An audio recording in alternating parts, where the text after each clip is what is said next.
Si vous débutez avec les jeux de symboles, parfois on peut avoir l'impression que c'est difficile de repositionner des instances de symboles à l'intérieur même d'un jeu de symboles. Par exemple ici, j'aimerais mieux répartir les fleurs pour faire par exemple ici une croix. Et bien pour ça, on va voir que c'est assez simple en utilisant l'outil ici qui s'appelle glissement de symboles. Alors je le sélectionne et puis je vais tout de suite vous montrer ici sur la partie gauche, j'ai un deuxième jeu de symboles dans lequel en fait j'ai diffusé mes fleurs avec une grosse densité. Donc elles viennent se recouvrir les unes par rapport aux autres. Et on va voir qu'il y a un critère qui est intéressant à remarquer, c'est notamment au niveau de la forme de l'outil. Donc là, vous voyez, j'ai une forme d'outil qui est assez petite, ce qui signifie que je vais pouvoir déplacer vraiment ici symbole par symbole. Et par contre, si j'augmente ce diamètre de l'outil, donc là je vais le faire avec majuscule, parenthèse fermante sur Macintosh, je vais prendre une forme nettement plus grosse. Et puis, vous montrer que du coup, quand je viendrai sur l'ensemble en fait de mon jeu de symboles, ça va déplacer tous les symboles qui sont traversés par cet outil.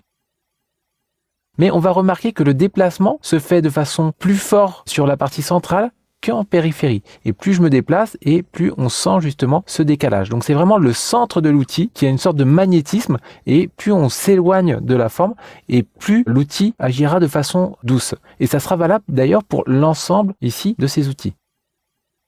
Donc nous, typiquement sur ce jeu de symboles, on aimerait jouer plutôt que faire 2 fleurs par 2 fleurs, on aimerait les faire de façon individuelle. Donc il faut déjà réduire ici la taille de l'outil pour ensuite venir vraiment attraper chaque fleur et comme vous le voyez ici, je peux les déplacer de façon très rapide et assez intuitive. Donc c'est vraiment un cliquer-glisser qui me permettra de répartir comme ceci mes différentes formes.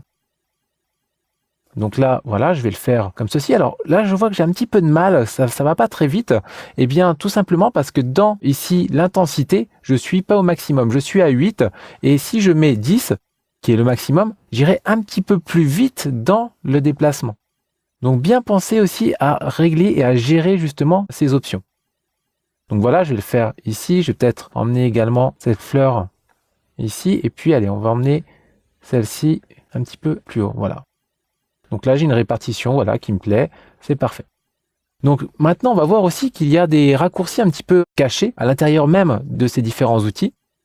Et pour cela, je vais revenir sur ce jeu de symboles et vous montrer que pour l'instant, les fleurs viennent les unes par-dessus les autres et j'ai peut-être envie de jouer sur cette disposition pour en faire passer certaines en premier plan et d'autres en arrière-plan. Et bien pour jouer sur cette répartition en termes de disposition de plan, je vais voir que quand je rentre dans les options, j'ai ici une petite indication qui m'indique d'appuyer sur la touche majuscule enfoncée pour déplacer les instances de symboles vers l'avant ou bien majuscule plus option pour les déplacer vers l'arrière. Alors je vais faire l'essai tout de suite, donc je vais commencer par réduire ici ma taille d'outil et je vais faire un simple clic ici.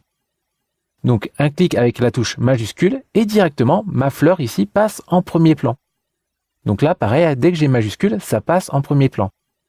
A l'inverse, si je maintiens majuscule plus Alt et que je clique, eh bien toutes les instances qui seront à l'intérieur de ma forme vont passer ici en arrière-plan. Donc encore une fois, tout dépendra de la taille de votre outil.